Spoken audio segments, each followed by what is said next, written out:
नमस्कार, पर्दाफाश में आपका स्वागत है। मैं हूं आपके साथ सोनाली। आज बात करेंगे ज्ञान वापी मस्जिद पर, क्योंकि फव्वारा गैंग को एक तगड़ा झटका लगा है। जब से ज्ञान वापी में शिवलिंग मिला है, जब से मुस्लिम पक्ष की एक ही रट है कि किसी तरह सर्वे ना हो और ये बात छुप जाए कि ये मस्जिद नहीं बल्कि एक मंदिर है। वो मंदिर जिससे लाखों करोड़ों हिंदुओं की आस्था जुड़ी है और तो और लाखों करोड़ों की भावना का सवाल है। फिर भी जब से ज्ञान वापी को लेकर सवाल उठ रहे हैं, मुस्लिम पक्ष कोर्ट में बस एक ही नौटंकी करता है, वो है प्लेसेस ऑफ वर्शिप एक्ट की। लेकिन अब इलाहाबाद हाई कोर्ट ने मुस्लिम पक्ष को फटकारा है और मौलवियों की सारी हेकड़ी निकाल दी है। क्यों और कैसे मुस्लिम पक्ष को इलाहाबाद हाई कोर्ट ने फटकारा, आज इसी बात से पर्दा उठाएंगे। तो चलिए शुरू करते हैं। ज्ञान वापी मस्जिद एक ऐसा मस्जिद जिसमें सालों से नहीं बल्कि सदियों से वो राज छुपाया गया, जिससे हिंदुओं की आस्था जुड़ी है। एक ऐसा ढांचा जहां पर स्वयं नंदी महाराज आज भी भगवान की तरफ देख रहे हैं, लेकिन उसी मंदिर को तोड़कर उसी मंदिर के ढांचे को मुस्लिम पक्ष नमाज पढ़ते आ रहे हैं। जहां काशी खुद भोलेनाथ की नगरी कही जाती है, आखिर क्यों भोलेनाथ के सबसे बड़े मंदिर को तोड़कर उसमें आज तक हक जमाया हुआ है। इसी सिलसिले में हाई कोर्ट ने मुस्लिम पक्ष को फटकारा। इलाहाबाद हाई कोर्ट ने काशी विश्वनाथ मंदिर और ज्ञान वापी विवाद से जुड़े श्रृंगार गौरी की नियमित पूजा के अधिकार मामले में फैसला सुनाते हुए बेहद ही अहम टिप्पणी की। हाई कोर्ट ने अपने फैसले में कहा कि जब साल में एक बार श्रृंगार गौरी की पूजा से मस्जिद के चरित्र को कोई खतरा नहीं होता, तो रोजाना या हफ्ते की पूजा से मस्जिद के चरित्र में बदलाव कैसे हो सकता है। हाई कोर्ट ने 31 मई 2023 को दिए 65 पेज के अपने फैसले में कहा कि साल 1990 तक प्रतिदिन मां श्रृंगार गौरी, हनुमान जी और गणेश जी की पूजा अर्चना होती रही। बाद में साल में एक बार पूजा की अनुमति दी गई। कोर्ट का कहना है कि सरकार या स्थानीय प्रशासन रेगुलेशन से नियमित पूजा की व्यवस्था कर सकते हैं। कोर्ट ने कहा कि नियमित पूजा की व्यवस्था किए जाने का कानून से कोई संबंध नहीं, ये सिर्फ प्रशासन और सरकार के स्तर का मामला है। जस्टिस जे कुमार की सिंगल बेंच ने नियमित पूजा अधिकार के मामले में फैसला सुनाते हुए जिला कोर्ट वाराणसी के आदेश को बरकरार रखा। हाई कोर्ट के इस फैसले के बाद मामले की सुनवाई वाराणसी जिला कोर्ट में हुई। अपने फैसले में जस्टिस जे मुनीर ने कहा कि अंजुमन इंतजामिया मस्जिद कमेटी विवादित स्थल को वक्फ की संपत्ति बता रहे हैं, जबकि हिंदू पक्षकार वक्फ संपत्ति को कब्जाने में सौंपने का स्वामित्व लेने के बाद अपने दीवानी मुकदमे में नहीं कर रहे। कोर्ट ने कहा कि ऐसे में यह मामला केवल श्रृंगार गौरी की नियमित पूजा के अधिकार से जुड़ा है, इसलिए इस मामले में वक्फ एक्ट 1995 की धारा भी लागू नहीं होती। आपको बता दें, राखी सिंह और 9 महिलाओं ने श्रृंगार गौरी की नियमित पूजा के अधिकार को लेकर वाराणसी की जिला अदालत में सिविल वाद दाखिल किया था।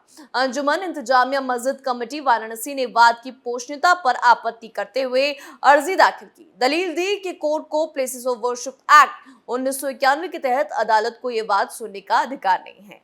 जिला जज की अदालत ने मस्जिद कमेटी की अर्जी 12 सितंबर 2022 को खारिज कर दी थी, जिसे अंजुमन इंतजामिया मस्जिद कमेटी ने हाई कोर्ट में चुनौती दी थी। कोर्ट ने मस्जिद कमेटी की आपत्ति खारिज करते हुए सिविल वाद को पोषणीय माना। कोर्ट ने सुनवाई पूरी होने के बाद 23 दिसंबर 2022 को फैसला सुरक्षित कर लिया था, जिसके बाद 31 मई 2023 को कोर्ट ने अपना फैसला सुनाया। यहाँ आपको एक और बात बता दें, काशी विश्वनाथ मंदिर के इतिहास से जुड़ा हुआ है ज्ञान वापी मस्जिद का इतिहास। चलिए आपको आगे बता दें कि क्या है ज्ञान वापी मस्जिद के विवाद का इतिहास और क्या है इसके शिव मंदिर होने का दावा, क्या कहते हैं प्राचीन ग्रंथ और शोध। इतिहासकारों का मानना है कि 1194 में मोहम्मद गौरी काशी स्थित मंदिर को लूटकर तोड़वा दिया गया। फिर से जब मंदिर बना लिया गया तो 1447 में जौनपुर के शर्की सुल्तान मोहम्मद शाह ने मंदिर को तुड़वाकर मस्जिद बनवाई। हालांकि इसको लेकर मतभेद है कि तब मस्जिद नहीं बनी थी, क्योंकि कुछ का मानना है कि 1669 में औरंगजेब के आदेश से तोड़कर यहाँ पर मस्जिद के आधे हिस्से पर जामा मस्जिद बना दी गई। हालांकि मस्जिद को अलग से बनवाकर मंदिर की नींव और मलबे को ही इसमें उपयोग किया गया था। मंदिर टूटने और मस्जिद बनने के 125 साल तक कोई मंदिर नहीं बना था। इसके बाद साल 1735 में इंदौर की महारानी देवी अहिल्याबाई ने ज्ञान वापी परिसर के पास काशी विश्वनाथ मंदिर बनवाया।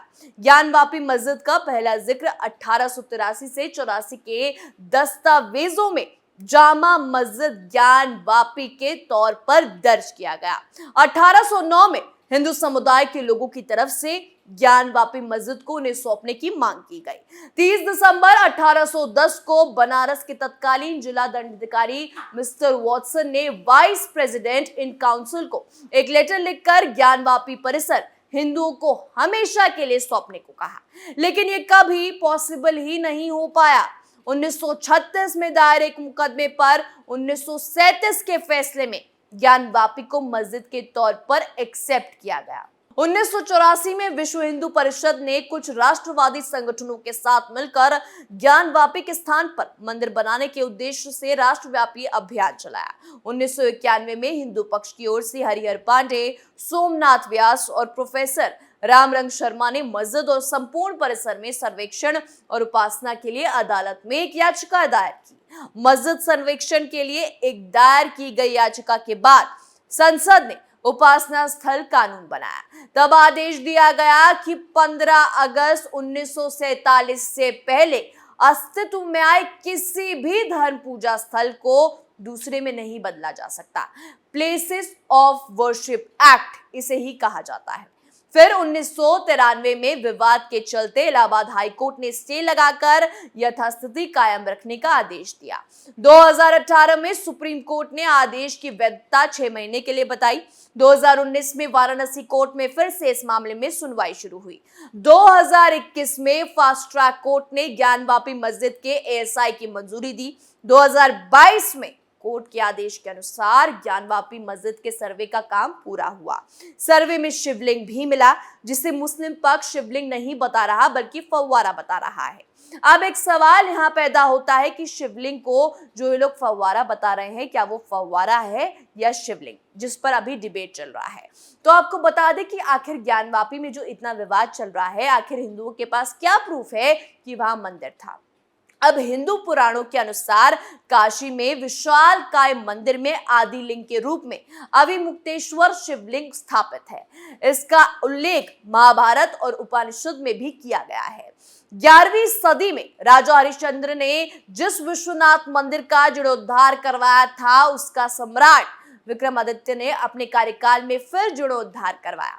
शिव पुराण और लिंग पुराण में 12 ज्योतिर्लिंगों के बारे में उल्लेख मिलता है, जिसमें काशी का ज्योतिर्लिंग प्रमुख माना गया है। भगवान शिव के त्रिशूल की नोक पर बसी है शिव की नगरी काशी।